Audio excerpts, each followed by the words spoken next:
In December 1991, the Soviet Union reached its quiet end. There were no tanks in the streets of Moscow, no foreign armies crossing borders, no final declaration of defeat. Instead, a flag was lowered from the Kremlin, and an empire that had shaped half the 20th century ceased to exist. The collapse did not feel dramatic in the moment, it felt empty. For years, the Soviet state had maintained the appearance of control. Military parades rolled across Red Square. Leaders spoke confidently of strength and endurance. But behind the symbolism, the machinery of the economy was grinding to a halt. By the late 1980s, the government could no longer deliver on its most basic promises. Store shelves were bare, not because of war or disaster, but because production and distribution no longer aligned. Factories continued to operate, but they produced goods that were poorly made, unnecessary, or unusable. Warehouses filled, while consumers waited. Money lost meaning, wages were paid, but there was little to buy. To keep the system running, the state printed currency it could not support, masking shortages rather than solving them.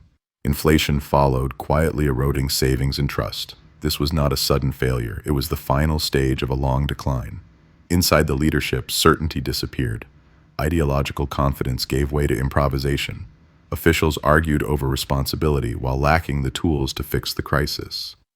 Republics within the Union began demanding autonomy, not out of nationalism alone, but out of economic survival.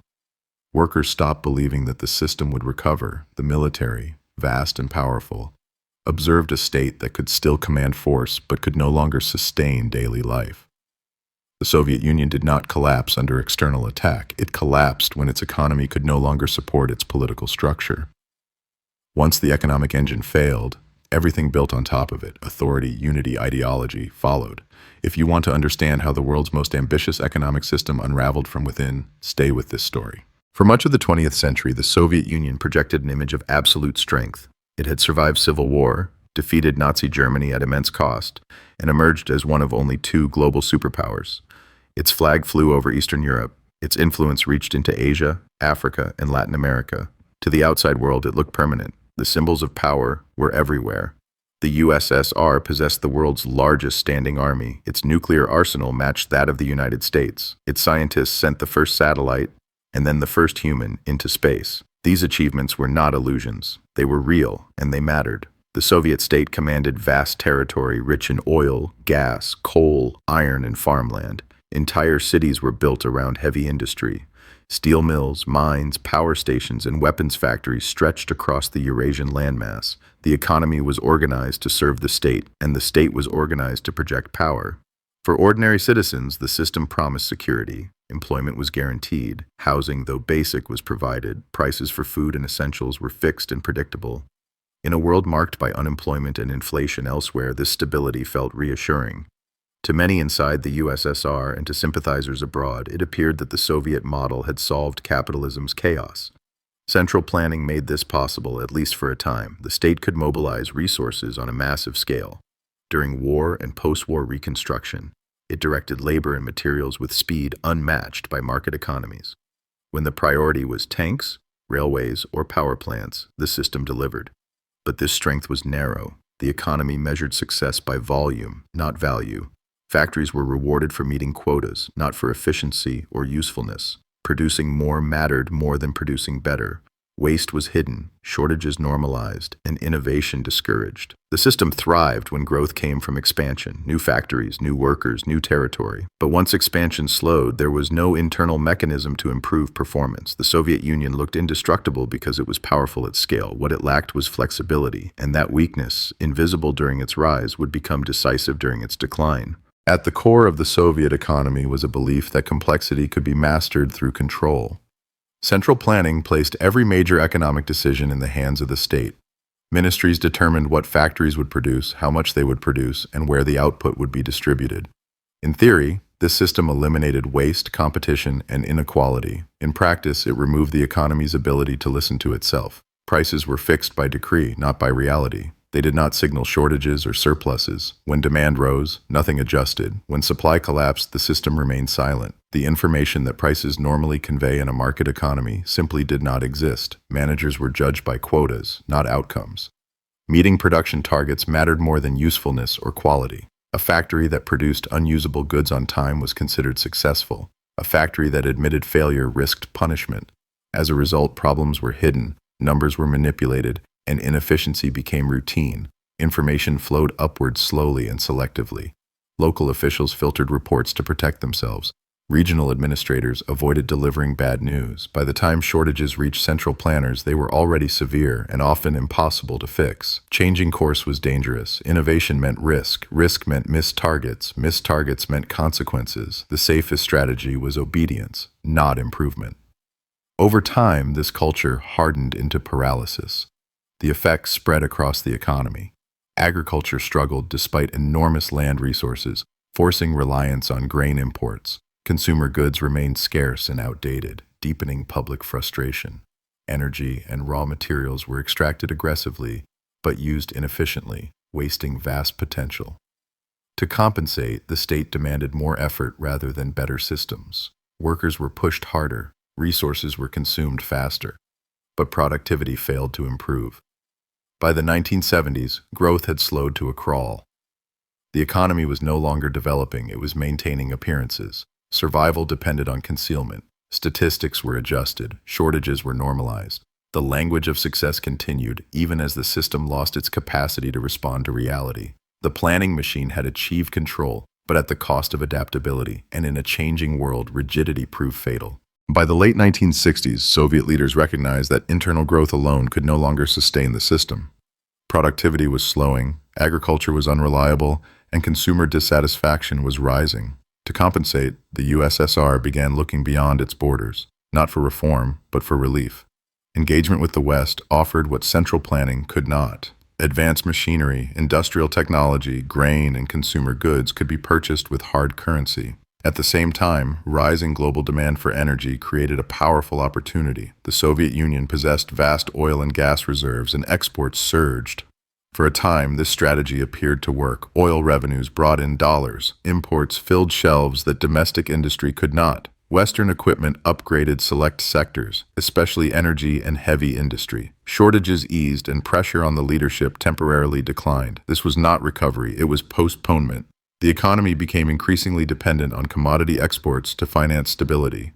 Instead of restructuring production or improving efficiency, the state relied on external income to cover internal weakness. Reform was delayed because it was no longer urgent. Loans added another layer of vulnerability. Credit allowed the USSR to maintain consumption without fixing productivity. But borrowing tied the Soviet economy to global financial cycles it did not control and could not adapt to. Interest payments accumulated quietly as obligations multiplied. The danger of this arrangement was invisible during periods of high oil prices. As long as energy revenues remained strong, the system held together. Then, in the early 1980s, oil prices collapsed. The effect was immediate and severe. Export earnings fell sharply. Hard currency reserves shrank. Debt obligations remained fixed. Imports that had sustained public confidence became unaffordable. Grain purchases declined. Industrial upgrades stalled. Shortages returned with greater intensity. The state lost its ability to buy time. What had once appeared as strategic engagement with the global economy revealed itself as a trap. The Soviet Union had entered global markets without the flexibility required to survive them. It could not diversify exports, adjust production, or compete on efficiency.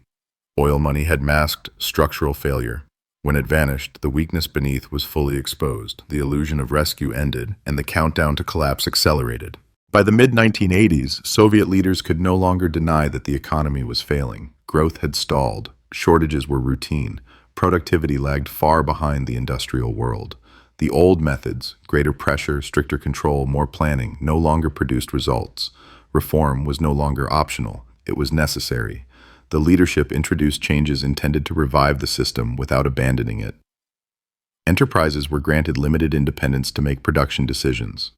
Managers were encouraged to respond to demand rather than rigid quotas. Information restrictions were loosened, allowing problems to be acknowledged rather than concealed. These reforms were designed to strengthen socialism. Instead, they exposed its internal contradictions. Central planning was weakened before any reliable market mechanisms were put in place. Prices remained fixed, but production decisions became fragmented. Enterprises gained freedom without accountability. Supply chains that had depended on strict coordination began to fracture. Factories no longer knew whom they were producing for or how they would be paid. Inputs arrived late or not at all, warehouses filled with unsellable goods while essentials disappeared from shelves. The partial release of control created opportunities not for efficiency but for exploitation. Managers manipulated shortages, middlemen emerged, corruption expanded rapidly as authority blurred, and oversight collapsed. At the same time, political openness transformed public perception. Citizens were exposed to information that had been suppressed for decades. Comparisons with the outside world became unavoidable. The gap between promise and reality was no longer theoretical, it was visible. Trust in the system eroded quickly. As economic coordination deteriorated, production fell, shortages worsened. The state responded by printing money to cover losses, triggering inflation that further destabilized daily life. The reforms removed the rigid structure that had held the economy together, but failed to replace it with something functional. Control was lost faster than efficiency was gained. What followed was not renewal, but disintegration. The Soviet economy entered a state of managed chaos, unable to return to strict planning and incapable of transitioning smoothly to a new system. The attempt to save the structure instead accelerated its collapse. The balance that had sustained the USSR for decades was broken, and there was no way to restore it. As economic authority weakened, political change accelerated. What had once been unthinkable inside the Soviet system now unfolded rapidly and publicly. Elections were introduced, party dominance was challenged, power began shifting away from the center toward republics and regional governments. To the outside world, this appeared historic. It looked like progress. It looked like liberation. For the first time in decades, citizens voted in competitive elections. Public debate expanded. Long-suppressed grievances surfaced. The rigid political structure that had defined Soviet life began to loosen. But beneath this political transformation, the economic foundation was collapsing. The reforms did not arrive in a stable environment. They arrived amid shortages, declining production, and shrinking state revenue. As central authority weakened, so did the government's ability to collect taxes, manage budgets, and enforce economic coordination across the Union. Republics demanded autonomy not only for cultural or political reasons, but for survival. They began withholding resources, redirecting production, and keeping revenues at home. The logic was simple. Remaining tied to a failing center offered no economic security. The central government lost its most powerful tool, redistribution. For decades, Moscow had balanced the system by moving resources between regions. Now it could no longer do so. Budgets collapsed. Ministries issued directives that were ignored. Laws existed, but enforcement did not. On paper, the Soviet Union still existed. In practice, it had stopped functioning as a unified economy. What appeared to be political victory masked financial disintegration. The state could no longer reliably pay workers, fund public services, or supply its military. Currency stability vanished as inflation accelerated, confidence evaporated, political reform came too late and moved faster than economic repair. The system lost control before a replacement was ready. Authority dissolved not through revolution but through irrelevance. The ideology had been challenged successfully, but ideology was not what held the state together, it was economic coordination. Once that coordination failed, political freedom could not prevent collapse. The victory over the old system arrived only after the system itself had already fallen apart. By the mid-1980s, Soviet leaders could no longer deny that the economy was failing. Growth had stalled. Shortages were routine. Productivity lagged far behind the industrial world. The old methods, greater pressure, stricter control, more planning, no longer produced results. Reform was no longer optional. It was necessary.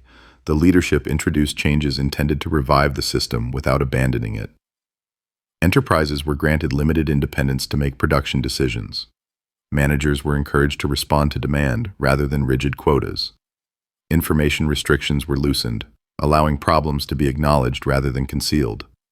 These reforms were designed to strengthen socialism. Instead, they exposed its internal contradictions. Central planning was weakened before any reliable market mechanisms were put in place. Prices remained fixed, but production decisions became fragmented. Enterprises gained freedom without accountability. Supply chains that had depended on strict coordination began to fracture. Factories no longer knew whom they were producing for or how they would be paid. Inputs arrived late or not at all. Warehouses filled with unsellable goods while essentials disappeared from shelves. The partial release of control created opportunities not for efficiency but for exploitation. Managers manipulated shortages, middlemen emerged, corruption expanded rapidly as authority blurred, and oversight collapsed. At the same time, political openness transformed public perception. Citizens were exposed to information that had been suppressed for decades. Comparisons with the outside world became unavoidable. The gap between promise and reality was no longer theoretical, it was visible. Trust in the system eroded quickly. As economic coordination deteriorated, production fell, shortages worsened. The state responded by printing money to cover losses, triggering inflation that further destabilized daily life. The reforms removed the rigid structure that had held the economy together, but failed to replace it with something functional. Control was lost faster than efficiency was gained. What followed was not renewal, but disintegration. The Soviet economy entered a state of managed chaos, unable to return to strict planning and incapable of transitioning smoothly to a new system.